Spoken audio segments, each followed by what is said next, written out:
Hi நண்பா, welcome to our channel love tips Tamil. Recent டேஸில் வர நிறைய சர்வீஸ் என்ன சொல்லுது அப்படின்னா, ஆண்கள் தொடர்ந்து வீக்காக்கப்படுறாங்க, வீக் ஆகிக்கிட்டு இருக்காங்க. அதுக்கு நிறைய ரீசன்ஸ் இருந்தாலும் அவங்க சொல்கிற முக்கியமான ரீசன் ஆண்கள் ஃபாலோ பண்ணுற அந்த டெய்லி ரொட்டீன் அண்டு பிஹேவியர்ஸை தான் சொல்கிறாங்க. ஸோ ஒரு பையனை வீக் ஆக்கக்கூடிய சில பிஹேவியர்ஸ் என்ன, அதை எப்படி அவாய்ட் பண்ணணும் அப்படிங்கிறத பற்றி தான் இந்த வீடியோவில் நம்ம டிஸ்கஸ் பண்ண போகிறோம்.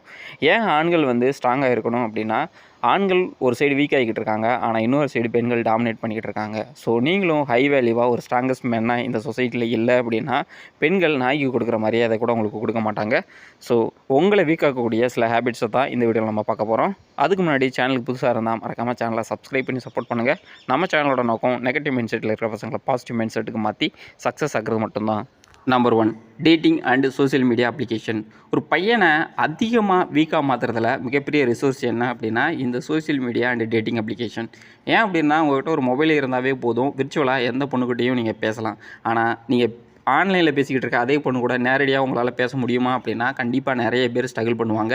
ஏன் அப்படின்னா, இந்த சோசியல் மீடியா, இந்த டேட்டிங் அப்ளிகேஷன் ஒரு ரியலான ரிலேஷன்ஷிப்பை உருவாக்காது. யார் ஒருத்தன் ஃபீல்டில் இறங்கி போய் ஒரு பொண்ணுக்கிட்ட பேசுகிறானோ அவன் தான் ரொம்ப ஸ்ட்ராங்காகவும் ஹை வேல்யூவாகவும் மாறுவான். ஏன் அப்படின்னா, அப்போ தான் அவனுடைய ரியலான இஷ்யூ என்ன, அவனோட ஸ்ட்ரென்த் என்ன அப்படிங்கிறத அவனால் ஈஸியாக ஃபைண்ட் அவுட் பண்ண முடியும். அடுத்து அவனுடைய வீக்னஸை கரெக்ட் பண்ணிவிட்டு இன்னும் ஸ்ட்ராங்காக மாற முடியும். சோசியல் மீடியாவோட இன்னொரு மிகப்பெரிய த்ரெட் என்ன அப்படின்னா, சோசியல் மீடியாஸில் நிறைய ஃபேக்கான வீடியோஸ் பார்க்க முடியும். அதாவது எப்பயுமே ஹாப்பியாக இருக்கிற மாதிரி கப்புள்ஸ் வீடியோ போட்டுக்கிட்டு இருப்பாங்க. அதை விட நான் தான் பணக்காரன், நான் மட்டும்தான் இந்த உலகத்தில் பணக்காரன் அப்படிங்கிற மாதிரி நிறைய வீடியோஸ் பார்க்க முடியும். இந்த மாதிரி வீடியோஸில் நீங்கள் பார்க்குறீங்க அப்படின்னா, ஆட்டோமேட்டிக்காக உங்களுக்கு ஒரு இன்செக்யூரிட்டி உருவாகும். அதாவது நான் பெட்டராக இல்லையோ, நான் இன்னும் இந்த மாதிரி காசு வைக்கணும், இந்த மாதிரி ஹாப்பியாக இருக்கணும், அழகான பொண்ணு கூட நான் இது பண்ணணும், அப்போ தான் என்னை நான் ஹாப்பியாக இருக்க முடியுமோ அப்படின்னு சொல்லிட்டு உங்களை நீங்களே ஏமாற்றிக்கிறவீங்க. ஸோ முடிஞ்ச அளவுக்கு சோசியல் மீடியாவை லிமிட்டடாக யூஸ் பண்ணுங்கள். ரியலான வேர்ல்டில் போய் ஜிம்முக்கோ, ஸ்கூலுக்கோ, லைப்ரரிக்கோ, இல்லை மக்கள் அதிகமாக கூடுற மாலுக்கோ அங்கே போகும் பொழுது தான் உங்களுக்கான அந்த ஃபியர் போக ஆரம்பிக்கும். ரெண்டாவது பார்த்தீங்க அப்படின்னா, மல்டிபிள் அடிக்ஷன். இன்றைக்கி இருக்கிற பசங்களை இன்னும் வீக்காக மாற்றுறதுல இந்த அடிக்ஷன் அப்படிங்கிறது ரொம்ப ரொம்ப முக்கிய பங்கு வகிக்குது. இந்த அடிக்ஷனில் நிறைய கேட்டகரி இருக்குது. முதல்ல முக்கியமாக பார்த்தீங்க அப்படின்னா, இந்த ஆபாச படம் பார்க்குறது, அதுக்கப்புறம் மது குடிக்கிறது, போதைப் பொருள் யூஸ் பண்ணுறது, சோசியல் மீடியாஸை அதிக நேரம் யூஸ் பண்ணுறது. இந்த மாதிரியான விஷயங்கள் உங்களுக்கு ஹாப்பினஸை கொடுத்தாலும் ஒரு ஸ்டேஜுக்கு அப்புறம் இதை நீங்கள் பண்ணியே ஆகணும், அப்படி பண்ணலை அப்படின்னா நீங்கள் ரொம்ப ஸ்ட்ரெஸ்ஸாக ஃபீல் பண்ணுவீங்க அப்படிங்கிற மாதிரி மென்டாலிட்டி உங்களுக்கு வர ஆரம்பிச்சிடும். ஸோ இதை தாண்டி ஒரு உலகம் இருக்குது அப்படிங்கிறத உங்களால் யோசிக்கவே முடியாது. நீங்களே வெளியே வரணும்னு நினச்சிங்க அப்படின்னாலும் அவ்வளோ ஈஸியாக எல்லாம் வெளியே வந்துட முடியாது. ஸோ முடிஞ்ச அளவுக்கு இந்த மாதிரியான விஷயங்களை யூஸ் பண்ணுங்கள், தப்பு கிடையாது. ஆனால் லிமிட்டடாக யூஸ் பண்ணுங்கள். ஒரு லெவலுக்கு மேலே, அதாவது அளவாக அமிர்தமாக இருந்தாலும் கொஞ்சம் அளவாக தான் யூஸ் பண்ணணும். அதுக்கு அதிகமாக யூஸ் பண்ணுறீங்க அப்படின்னா நம்மளவே கொண்டுடும். ஸோ அந்த மாதிரி தான் எந்த ஒரு விஷயம் பண்ணுறீங்க அப்படின்னாலும் ஒரு லிமிட்டடாக பண்ணுங்கள். அதுக்குள்ளே அடிக்ட் ஆகிட்டீங்க அப்படின்னா அதுலேருந்து எப்படி வெளியே வரணும் அப்படின்னு யோசிங்க. கில்ட்டாக ஃபீல் பண்ணாதீங்க. மூணாவது பார்த்தீங்க அப்படின்னா, உங்கள் லைஃபோட பர்பஸ் என்ன அப்படிங்கிறத உங்களுக்கு தெரியலை அப்படின்னா நீங்கள் இன்னும் வீக்காக தான் மாறுவீங்க. நிறைய பேர் சொல்லுவாங்க, இருக்கிறது ஒரு லைஃபு, அதை ஹாப்பியாக இருக்க வச்சுக்கணும் அப்படின்னு. அவனை முதல்ல செருப்பு கழட்டி அடிங்க அப்படி சொல்லிவிட்டு அவனுடைய லைஃப்பை ப்ராப்பராக பிளான் பண்ணி வாழ்ந்துக்கிட்டு இருப்பான். நீங்கள் பார்த்தீங்க அப்படின்னா, அவன் சொன்ன அந்த முட்டாத்தனத்தை நம்பி உங்களுடைய லைஃபே அழிச்சிக்கிட்டு இருப்பீங்க. 23 வயசில் இந்த மாதிரியான விஷயங்களை கேட்கும்பொழுது ரொம்ப ஹாப்பியாக தான் இருக்கும். இருக்கிறது ஒரு லைஃபு, அதை என்ஜாய் பண்ண போகிறேன் அப்படின்னு. ஆனால் 35 வயசில் போனீங்க அப்படின்னா லைஃப் செருப்பு கழட்டி உங்களை அடிக்கும். அன்றைக்கி உட்காந்து நீங்கள் ஃபீல் பண்ணிக்கிட்டு இருப்பீங்க, ஐயோ நம்ம 23 வயசுலேயே ஒழுங்காக இருந்திருக்கணுமோ, இல்லை 24 வயசில் ஒழுங்காக பிளான் பண்ணியிருக்கணுமோ அப்படின்னு. ஸோ நிறைய பேர் ஏஜ் அதிகமானதுக்கப்புறம் ஃபீல் பண்ணுற ஒரு விஷயத்தை நீங்கள் ஃபீல் பண்ண வேண்டிய அவசியம் கிடையாது. ஸோ உங்களுக்கு டைம் இருக்குது அப்படின்னா ப்ராப்பராக பிளான் பண்ணுங்கள். லைஃபோட ரியலான ஹாப்பினஸ் என்ன அப்படிங்கிறத கண்டுபிடிச்சி அதுக்கு ஒர்க் அவுட் பண்ணுங்கள். கண்டிப்பாக உங்களுடைய லைஃபு ஃபுல்லாக நீங்கள் ஹாப்பியாக இருக்கலாம்.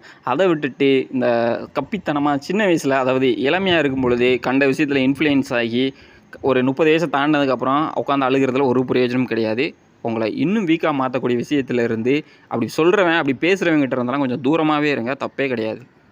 நம்பர் 4 பார்த்தீங்க அப்படின்னா, உங்களுடைய ஃபிசிக்கல் அப்பியரன்ஸில் நீங்கள் ப்ராப்பராக ஃபோக்கஸ் பண்ணலை அப்படின்னா கண்டிப்பாக நீங்கள் வீக்காக தான் மாறுவீங்க. நிறைய பேர் சொல்லலாம், என்னுடைய பாடி நான் எப்படி வேணாலும் சாப்பிடுவேன், எனக்கு குண்டாக இருக்கிறது ஒன்றும் பிரச்சனை கிடையாது அப்படின்னு. இதெல்லாம் சொல்கிறதுக்கு வேணால் நல்லா இருக்கலாம்.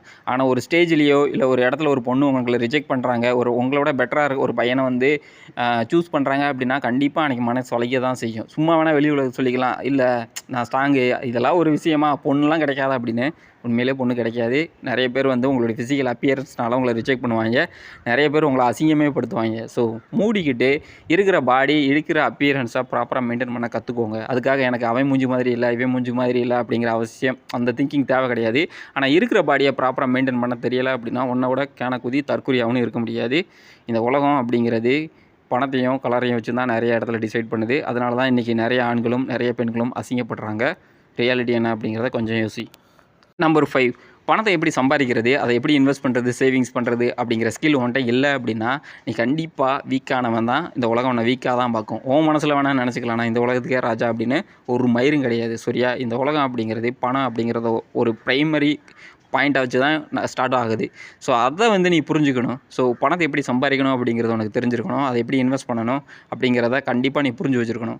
இல்லை அப்படின்னா இப்போ உனக்கு ஏஜ் இருக்குது, உடம்புல ஸ்ட்ரென்த் இருக்குது, எல்லா விஷயமே இருக்குது. ஸோ நீ சம்பாதிக்கிறத நீ ஸ்பெண்ட் பண்ணிட்டு போயிட்டே இருப்ப. ஆனால் 45 வயசு 50 வயசு வரும்பொழுதே நாடி நரம்பு எல்லாமே சுருங்கி அன்றைக்கி நடக்கிறது கூட கஷ்டப்படுவேன். அன்றைக்கி பணம் இல்லை அப்படின்னா ஒரு நாய் கூட உன்னை மதிக்காது. ஸோ முடிஞ்ச அளவுக்கு பணம் எப்படி சம்பாதிக்கணும் அப்படிங்கிற ஸ்கில்லை டெவலப் பண்ணிக்கோ. முக்கியமாக அதை நேர்மையான வழியில் சம்பாதிக்கணும் அப்படிங்கிறத மைண்டில் ஏற்றிக்கோங்க.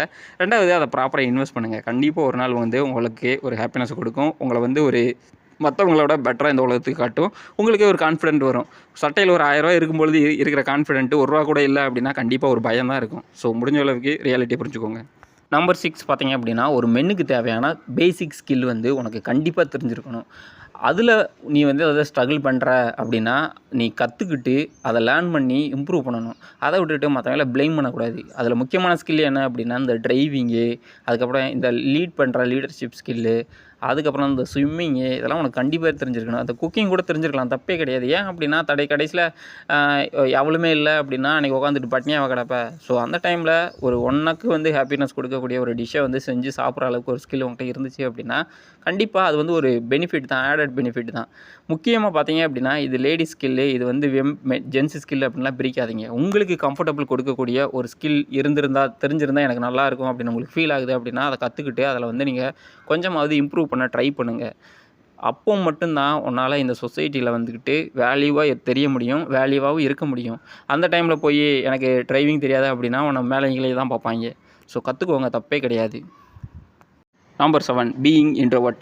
ஒரு பையன் இன்ட்ரோவர்ட்டாக இருக்கான் அப்படின்னா அவன் மிகப்பெரிய வீக்கான பையனாக தான் இருப்பான். ஏன் அப்படின்னா இந்த உலகத்தில் ரொம்ப காம்படிஷன் அதிகமாகிடுச்சு. ரெண்டாவது அடுத்தவங்களோட ஹெல்ப் இல்லாமல் நீயே ஒரு விஷயத்தை உட்காந்து தனியாக பண்ணிகிட்டு இருந்த அப்படின்னா டைம் தான் வேஸ்ட் ஆகும், உன்னோட ஏஜ் தான் இன்னும் அதிகமாகும். ஸோ எல்லா ஸ்கில்லும் உங்கள்கிட்ட இருக்கவும் இருக்காது. ஸோ அந்த டைமில் நீ அடுத்தவனோட ஹெல்ப்பை கண்டிப்பாக எடுத்து தான் ஆகணும். ஸோ முடிஞ்ச அளவுக்கு இன்ட்ரோவர்ட்டாக இருக்கிறதுக்கு புளித்தினெல்லாம் புளித்திக்கிட்டு இருக்காதிங்க.